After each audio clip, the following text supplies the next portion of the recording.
Thank you again for having me here. I'm happy to be here, happy to talk about future-proofing your staffing business. For those of you who don't know SIA, this is a little bit of what we do. I won't go through all this, but just to say, our whole thing is research and advisory in and around the staffing industry. We do that we have a whole research team that spends a lot of time focused on where the industry is going. We also put on industry events, as David mentioned earlier. We're into event season right now. That usually kicks off in the fall. And editorial products, you might get our daily news, among other things, certification and training. We do that both for staffing suppliers as well as for the enterprise buyers. So some of what I'm going to share with you will bring some of the insight from what we hear from the large enterprise buyers as well.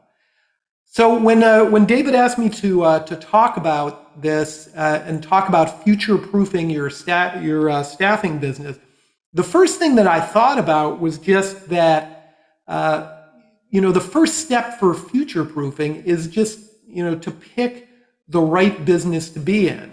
And so the first thing I just want to say is that staffing is a great business. I've worked in a few different businesses, including right after business school, worked in the restaurant business. And I will guarantee you that this is a way, way better place to be.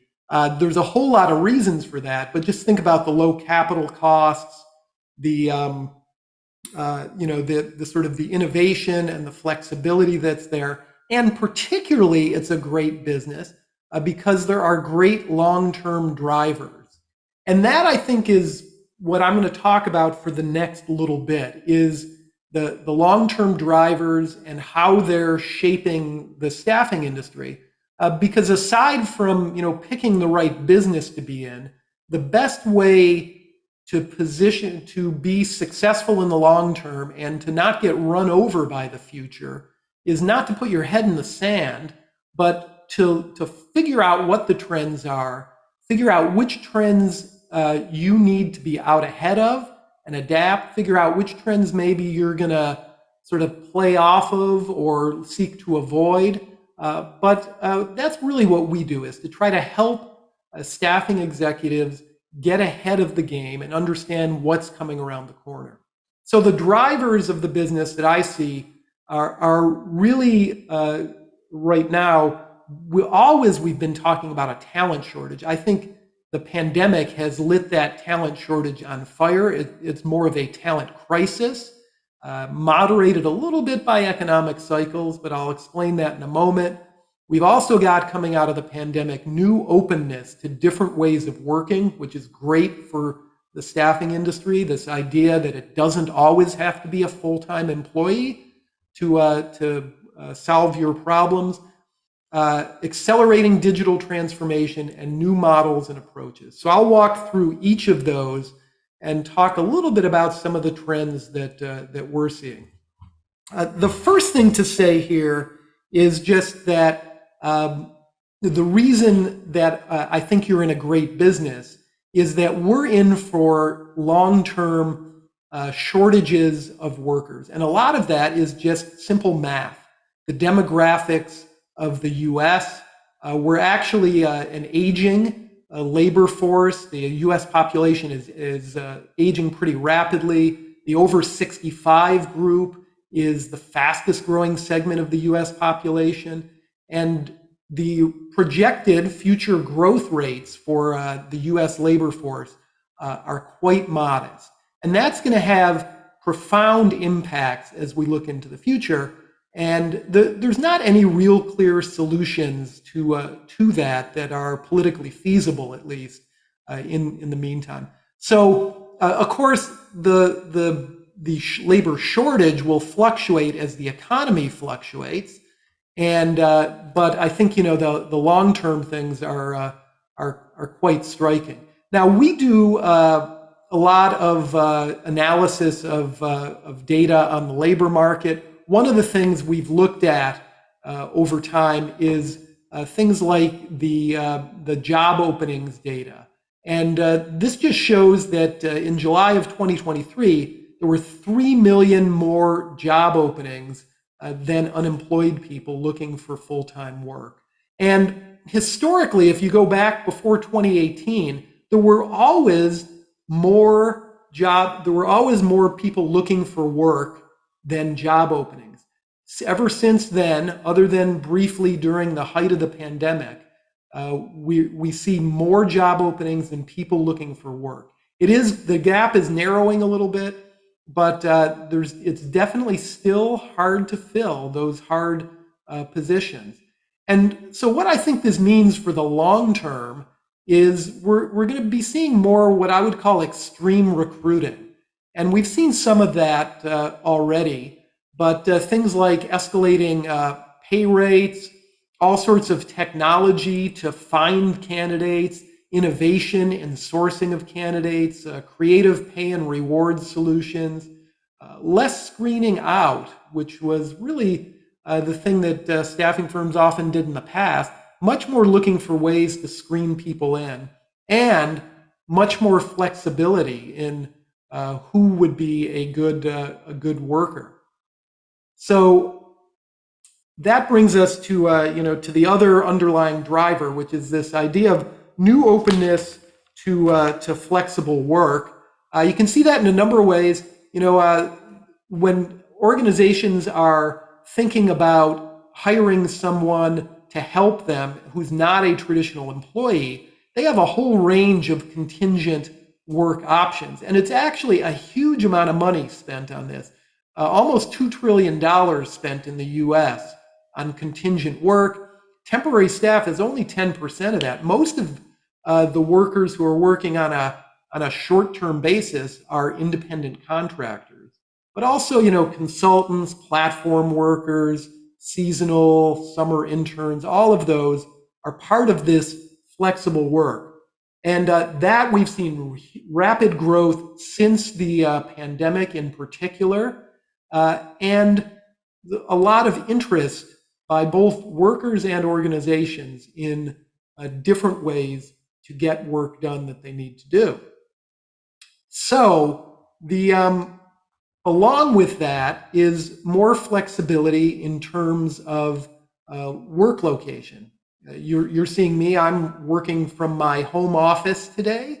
And at SIA, we've pretty much gone fully virtual. We've got employees all over the US and around the world. It is something that is not going away. Part of that is just because it's in high demand from workers. This is some data from LinkedIn.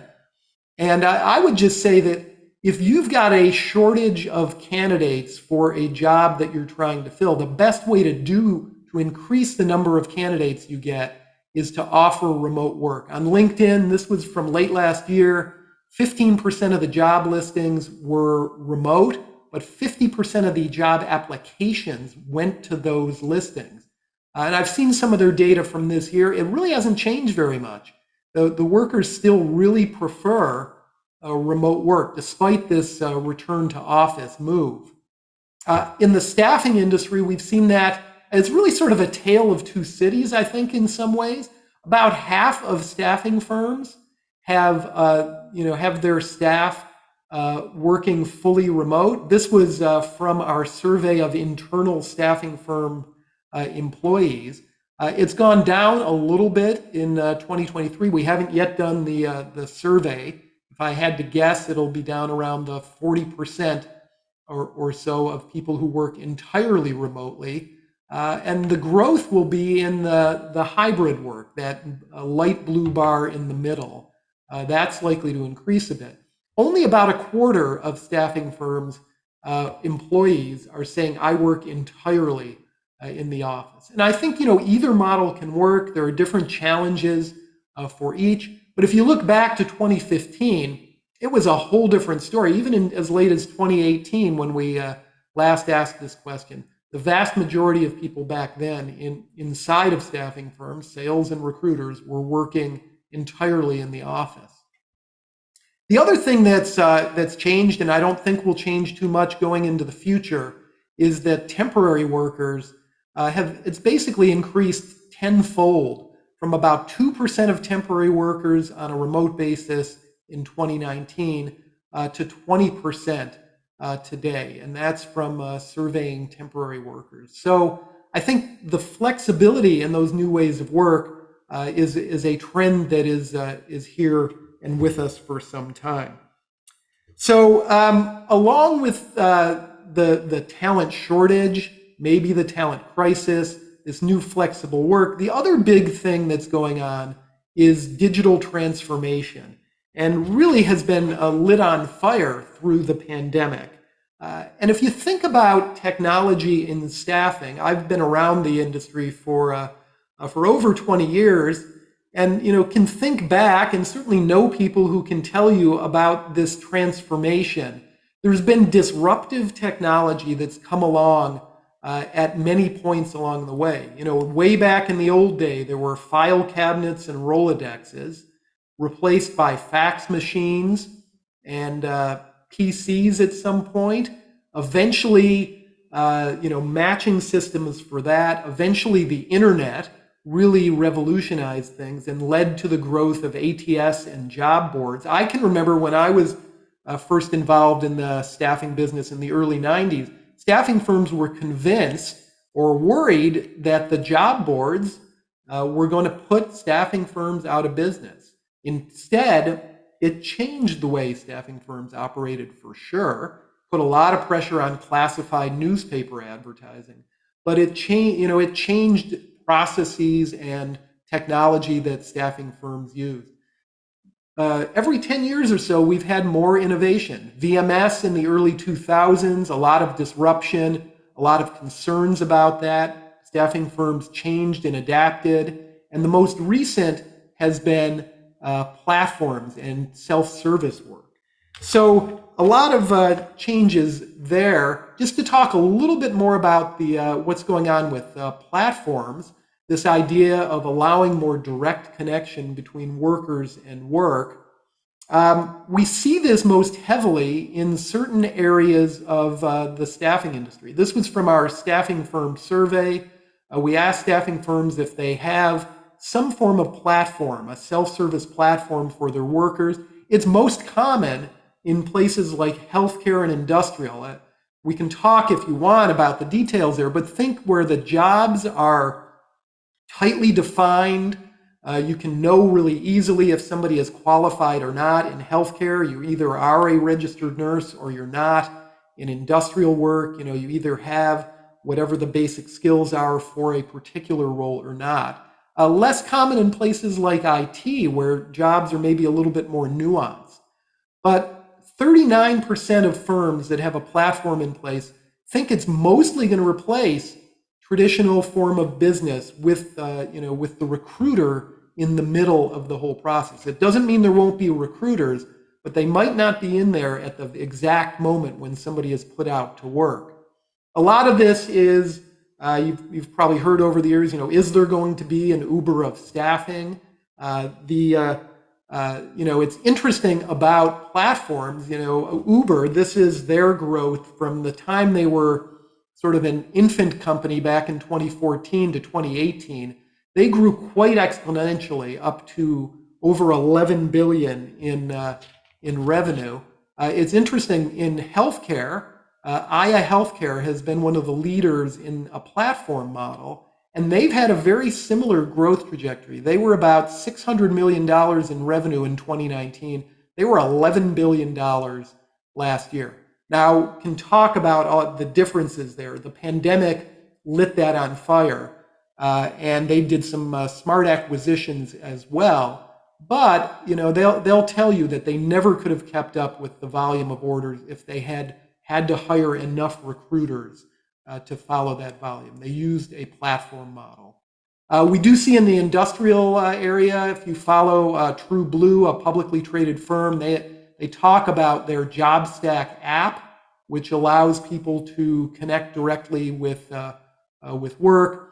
They're now almost 2/3 of their candidates of the shifts that they fill are filled by the app, where the recruiters are screening candidates to put them into the pool, but they aren't necessarily in there making the exact match and filling the shifts on time. So that's the tech innovation that's been going on the last number of years. The pace of change doesn't end, and I think this is key to future-proofing your business, is to keep up with what's changing with technology. We think that the next transformation is going to be driven by artificial intelligence. There are some who think this is bigger than electricity and the invention of the printing press. It's certainly, I think, from my standpoint, going to be as big a change as the internet has been, and so we're going to see a lot of change. We've been doing some research on that, and we're about to release a custom research report that we did, asking about how much of traditional staffing activities that staffing firms are doing will get replaced by artificial intelligence. The average of an expert panel of more than a dozen experts in and around the staffing industry, the average answer was about 40%, 39% of the current activities might get replaced by AI within 3 years. But the really interesting thing here is huge variation. So if anybody tells you they know exactly how this is going to play out, I think you can tell them they don't really know. None of us really know. But there are folks who are saying, hey, this AI technology is just going so fast. It's going to move much faster than we think. I tend to agree with the slower growth folks that, yeah, the technology is going to change really fast. The challenge is the ability of organizations to adapt and change, for people to understand how to use this technology. So we'll see how that all develops. The first places, the panel that we asked of experts, the places they think we're going to see most of the change, and the change the fastest, is in things like assessing skills, matching and selection, and redeployment. Really, if you think about like skills testing and expert assessment of candidates, AI could probably do that quite well, creating a short list of candidates, and mining your database to redeploy workers. Those are all things where I think we're going to see some of the first big impacts. There's all sorts of impacts, I think, that AI will bring. Certainly some workers are going to be displaced. We do think that overall it's likely to increase employment in the U.S. economy. It will change the skill sets that are needed. You can imagine we see jobs now posted for things like a AI prompt engineer, among other things. So all sorts of new opportunities to place workers, if that's your thing. Both new skills that you might need internally in your firm. We do think it'll bring improved experience for candidates, internal staff, and for clients. It also feeds into this idea of fractionalizing work, of taking work down to tasks that need to be done and matching that with the precise skills that you need, increased demand, and certainly over time we're going to develop new business models to deal with that. Just like platforms and VMS before this led to new models. Now, of course, there's a lot more going on in technology than just artificial intelligence and platforms.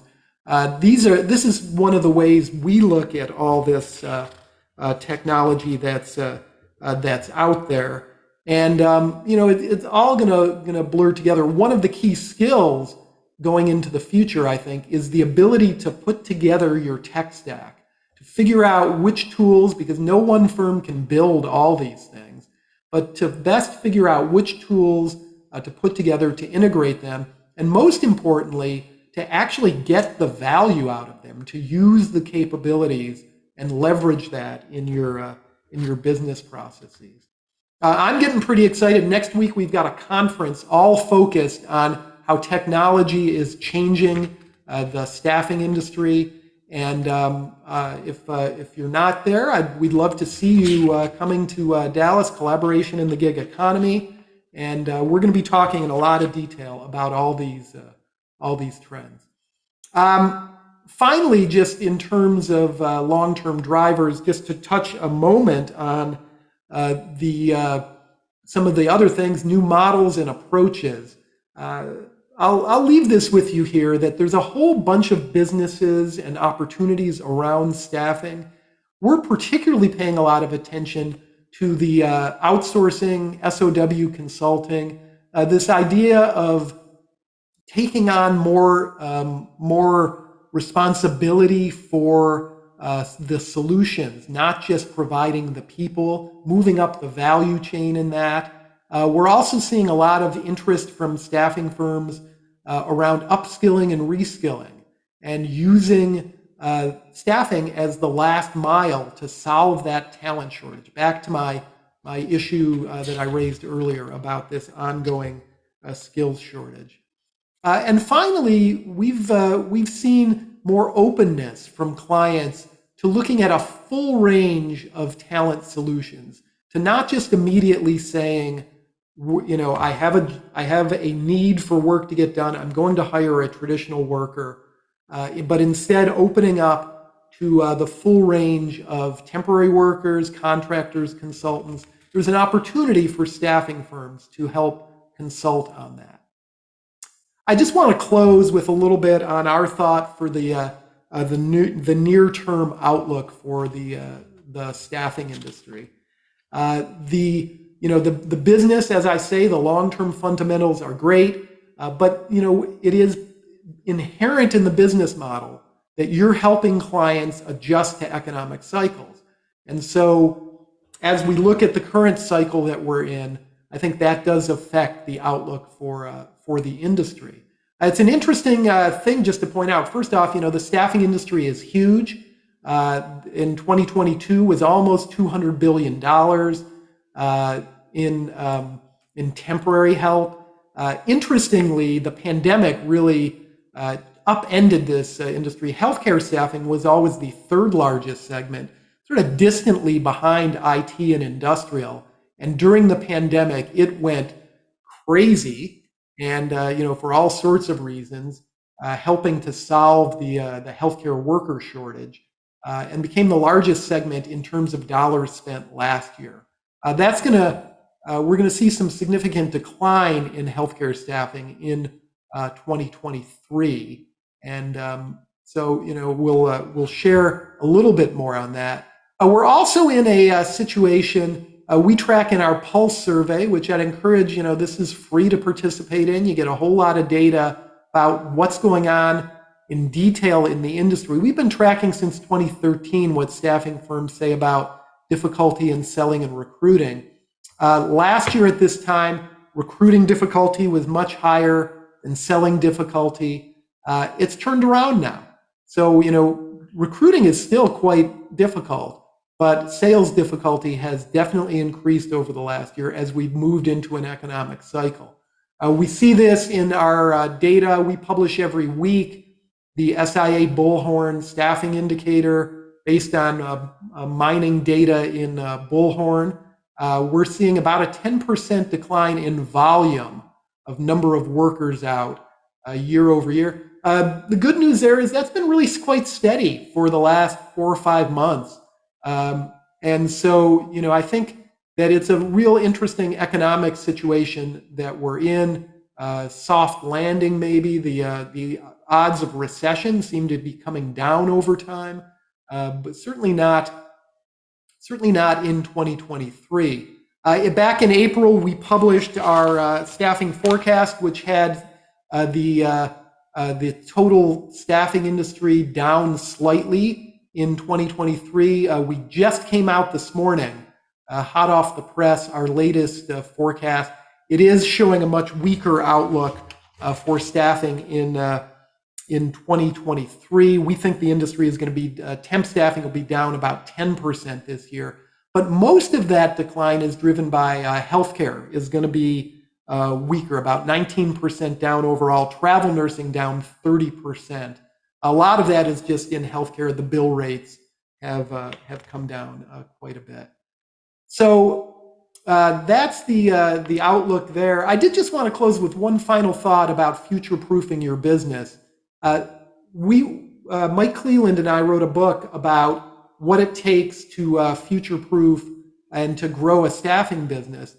I think along with just getting ahead of the trends, the best thing that you can do is to excel in the disciplines that we pointed out in this in our book, Breaking Through.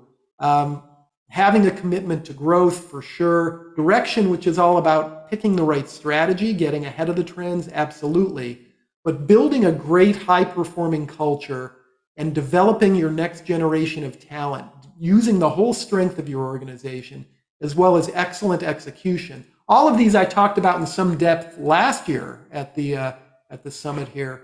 But I think you can never go far wrong if you just build a great culture, develop the people in your organization, and out execute anyone else out there.